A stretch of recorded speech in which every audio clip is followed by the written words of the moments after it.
Morning and welcome back to Home Renovation Experts. Steve here this morning. Slightly different job. Oh, look at that backlight. Beautiful. Nice. Slightly different job this morning. So, some of you may recognise this space from the other day when I blocked up that wall. Plaster's been in, skimmed it. Bloody fantastic job.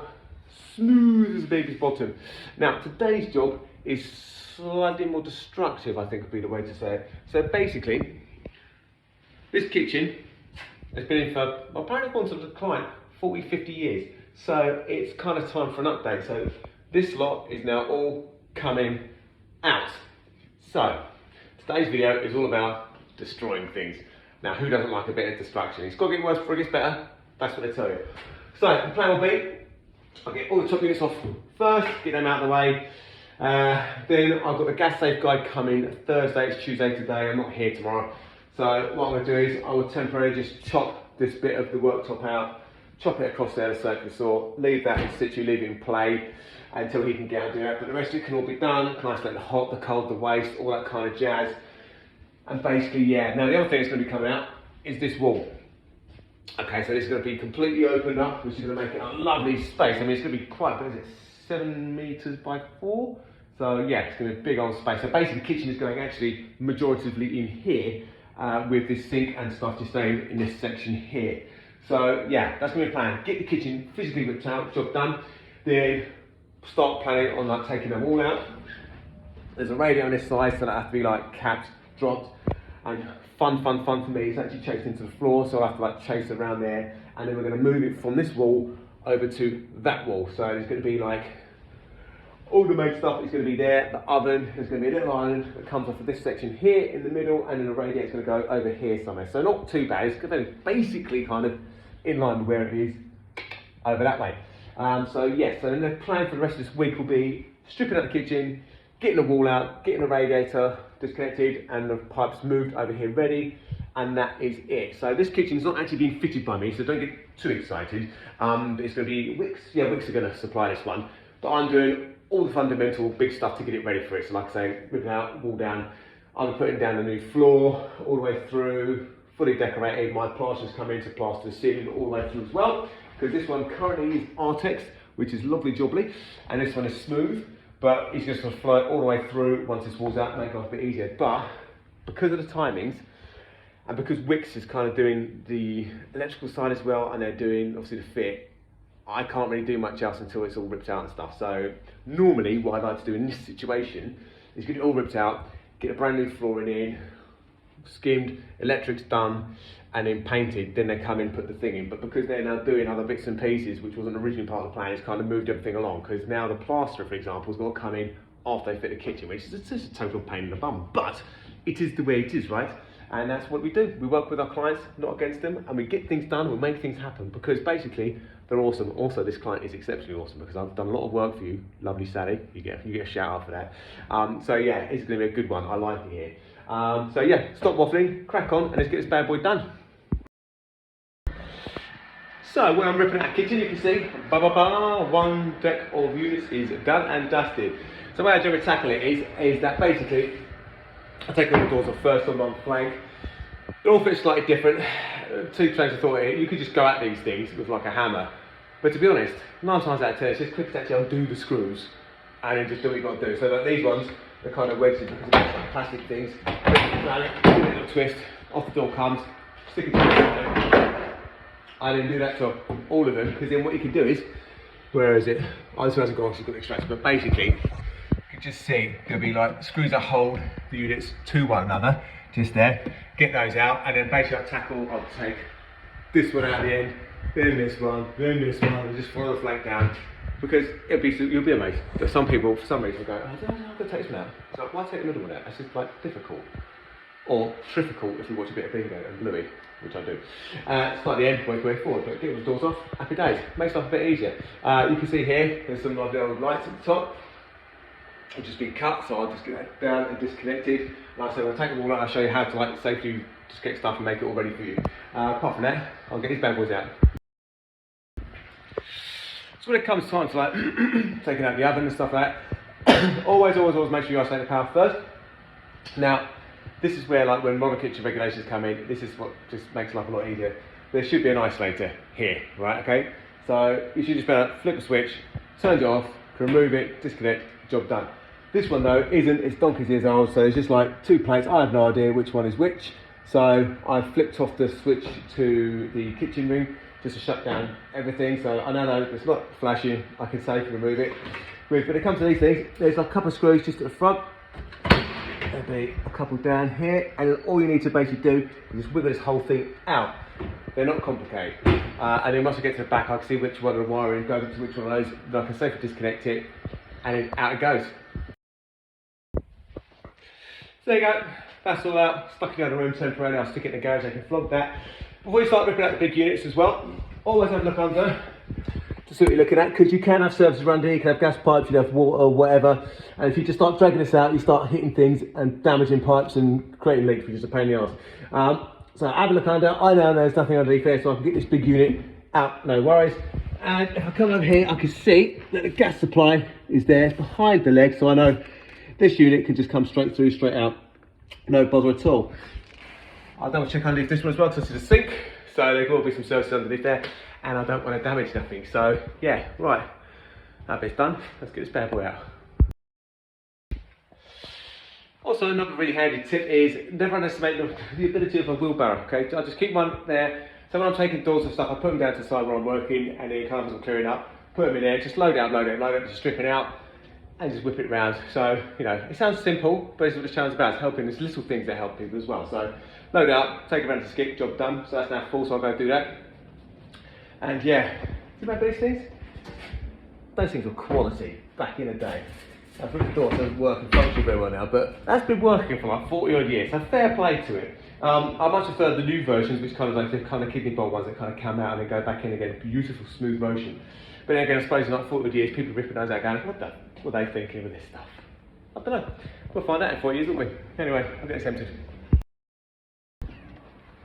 Next thing when you're ripping out stuff, let's talk about skips, all right? Skips are very handy, obviously for disposing of stuff, but be strategic, be a bit more tactical. Don't just launch stuff in there because you kind of end up filling up quite quickly, but try to kind of utilise your space as well as possible. I think a skip utilitarianism, using the skip well, isn't spoken about enough. So as you can see, I'm trying to keep stuff, flat stuff to the sides.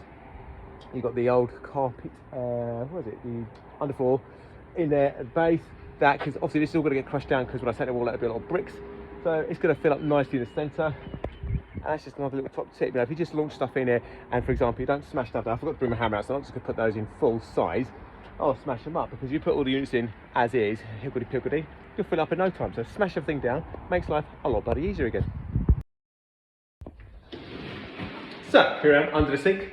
Up here was the pressure switch for the macerator that's in here. That's the isolator, so that's what we should have had on cooker. Something to isolate by, so that's switched off. I've tested it, definitely not doing anything. Come down to this section, you can see there it is. So the main feed was coming up through here, just going into the connection block here. So I just disconnected that. So that is now isolated and safe, just like this. Disconnected from there. The other great thing about this, again, you don't always get this, but it's actually been done correctly. I don't know if the camera can see, but just here, you actually have 2 isolators for the hot and cold feed, which is astounding. You don't always get that, so that is bloody lovely. So that's made my life a bit easier. See, dishwasher's out now. That's nice and simple, because there's always an isolator on these bad boys, because you also have to change them occasionally, bits and pieces like that. So that's that isolated, ready to rock and roll. So yeah, so what happened now is, essentially this is a big bracket here. I just twist this off, and it'll release and stick that in a skip. But yeah, it's come along nicely now. It's a good thing about this, I do enjoy it. So you can see, look a bit more bare arse. And the other thing I'm looking forward to is like taking tiles off walls could be a pain. It could also be really quick, just depends. Don't matter about this one, does it? Because the whole wall's coming out. Touch, like it. Right, I'll get that thing plugged properly out now and start getting these sinks and stuff out. So how do you actually pull a sink out? So you can see the macerator's now gone, so we've got clearness. Obviously, because I've got the isolators, it's a matter of turning these 2 off and then just obviously undoing the connections for the taps like that, so that's now free and loose. What I'll do now is disconnect the trap from there, like so. And basically, this entire unit is now disconnected and ready to rock and roll. What you will have is, see these little bad boys, these little clamps, they're kind of all around the place. All I need to do is basically get Phillips on those, undo them, there'll be a couple in the back, no doubt. You can probably see them better than I can in a second. up there. So once those are undone, the entire sink will just literally lift off, up, out of place. And I was going to say into the skip, but you don't put metal in the skip, you leave it on the outside because people come along and they collect it for you, which is lovely because actually it gets recycled, which is perfect. So yeah, so I'll get this one unscrewed, lifted up, and that is the sink out. Well, there you go. That is basically the main part of the kitchen rip out now done, which is about lovely. So, one of the slight randomnesses is that I've kind of come across it, and this is the thing when you start ripping out kitchens, then you kind of get to see exactly where pipes running, what they're doing, that kind of stuff. So we've got a pipe that goes from there, you can just about see it. Now, that's a gas pipe, which is fine down here. It used to feed the, what do you call it, gas fire on the other side of the lounge, which is fine. And it runs across here, and it disappears into this wall for reasons I'm not too sure. It then apparently reappears here. Yes, that is actually a pipe there. Comes across here to there, comes back in and run there, and it kind of disappears and goes in there somewhere, right, just behind this ramp. So when you kind of look at it, you're kind of like, okay, well, what it's going to do is it's going to be fed from the section of gas feeds, which kind of does the gas hob, the gas boiler, fine down here. And so I was like, oh, cool. So I ripped all this out, as you can probably tell. And it turns out there is no pipe work here, except for this one. So I was expecting a pipe to be run across the wall from there to there to there, all the way in, and it isn't. So I'm guessing, yeah, this one's gas pipe, it's in there, which means this gas pipe is buried in the wall, but it's very weird how it disappears outside and it comes back in here and it returns back on itself again. So I'm assuming it kind of comes downwards from here somewhere. So that is going to be a bit of investigatory work. So I've got my gas safe guy coming out on Thursday. So if I get access to it so you can see exactly what's what, we can sort of assess what's going on there. Because yeah, and there's things you start ripping out, there's certain things you just can't tell, can't price for, you can't cover. It's the nature of the beast. But right, that's that done. Obviously I won't rip that out until Thursday. So what I'll probably do now is I'm probably going to chase out that bit of wall there, just to kind of get a feel for that pipe, see what it's doing and why it's there. And then what I'll do after that is I'll probably get this rad dropped. So I just isolate both the valves. I'll show you what I'm doing for that. Get that rad drained, get it off the wall. Because that'll give me access to the other side of this pipe as well, and I might be able to tell slightly differently what's going on. Who knows? But only one way to find out, that's to get the bugger off. Right, so I'm going to have a little chisel around this bad boy. I have got a mechanical chiseler, which is beautiful, but I'm not going to do that straight away because I just want to go with this gently. Top tip when you're playing with this sort of stuff, if you do think it could possibly be gas, A, know where your gas meter is, and 2, before you do it, test to make sure it actually works so you can turn it off and back on again, right? And what you're going to do is you're just going gently this, right? You're not going hell for leather, it's just shooting out a bit of plaster. Just keep going until you can kind of get to a pipe and you can see what it's doing.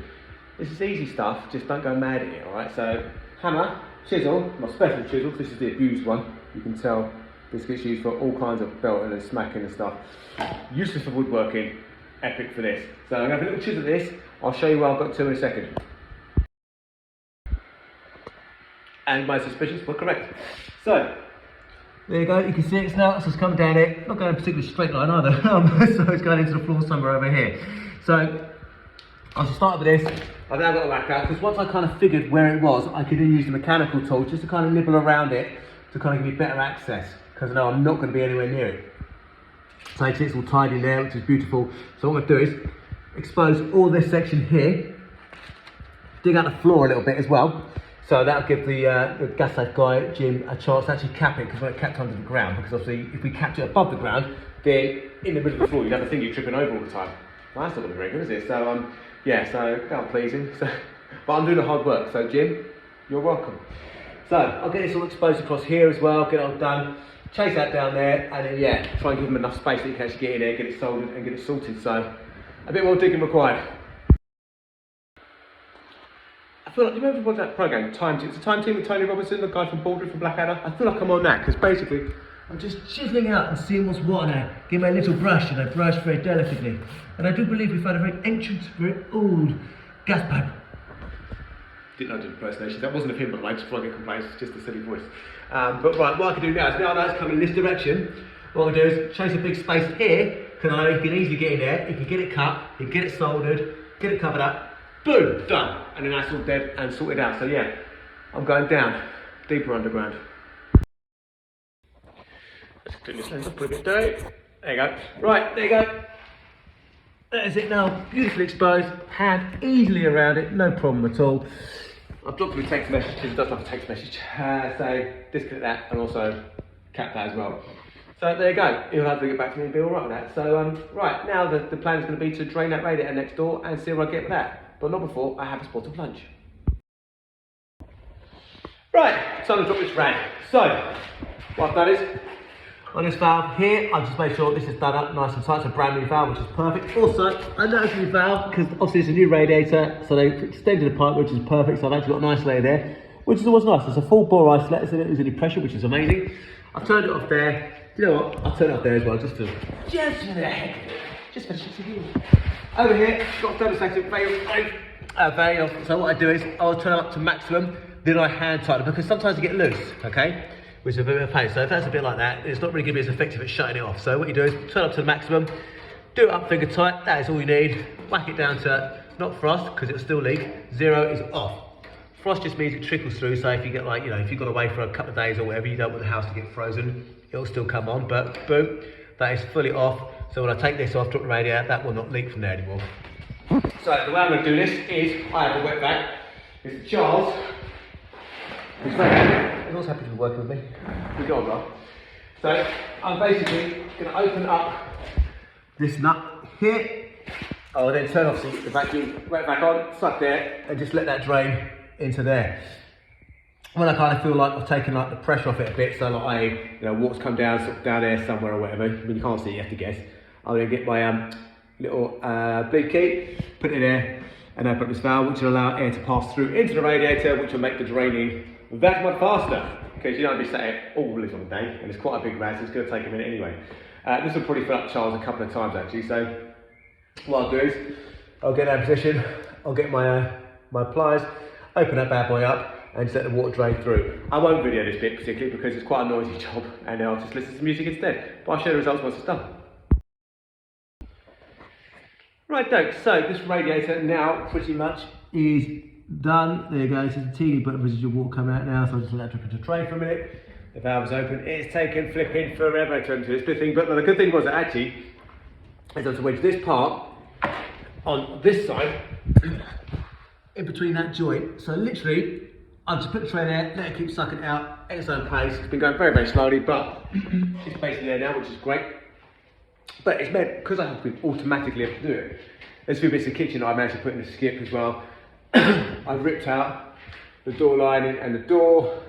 And what I've now done is, as you can see, there you go, this is how I'm basically making it safe, ready for taking the ball up. You can see I've now chased all these, they're all in metal conduits, which is bloody lovely to see. So literally all comes straight down, which is perfect. So they're all, just got to finish that bit there. But they're all kind of disconnected and ready. So all I need to do, as I now start taking them all out from the top, these will all become loose. And you can just remove it, and unless you just stay hanging there, ready for the Sparky, Richard's guy to come in and do what you need to do, isolate them, reroute them. And basically, I think so I put them on the same rig because I actually hit a cable. Happens occasionally, happens to all the best of us, which is actually this one over here, the junction box, which is hidden. So I hit the neutral, which tripped the system, which is fine, but it left most of this room still live, bits of that room live, but killed certain sockets occasionally. So there is some sort of system where they've pulled cables in from either upstairs or from the lounge and spurred across and stuff like that, and that's what you tend to find when you do like old kitchens, that people with a little bit of noise bring in cables from random places, think, oh, there's a socket, I'll do that. But now actually that's not on the right ring. So this will all have to be its own kitchen ring, which obviously the Wix guy will know. So yeah, but he's going to have fun sorting it out. So rather him than me. So yeah, so that's that done. I'm going to rock and roll with that. And that is basically it for the day. So if you like this scene, don't forget to hit the like button, subscribe, all those kind of bits and pieces. It's been bloody lovely having you along. And yeah, I shall see you again on Thursday. Have a nice one.